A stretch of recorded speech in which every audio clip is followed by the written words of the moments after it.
Hi everyone, welcome back to Kanen Coffee. Here we have a Jura Impressa Z6, and this was brought in because it wasn't pulling shots very well. Water was kind of just going straight into the drip tray instead of through the coffee and out the brew spout. What we had found is that it needed a tune-up. The infuser inside was pretty dirty and also clogged. So as soon as we cleaned that up and freed the clog, then water was able to travel through the coffee and out the brew spout once again.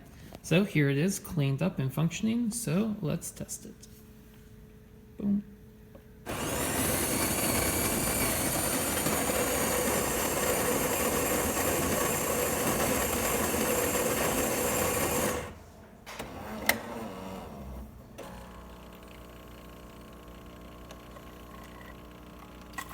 Pre-infusion.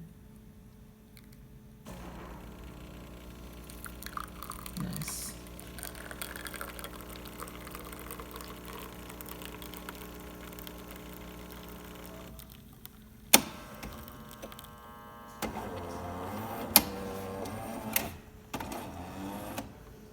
There you have it, Jura Impressa Z6 functioning once again. Thanks for tuning in to Kanen Coffee, and please like our videos.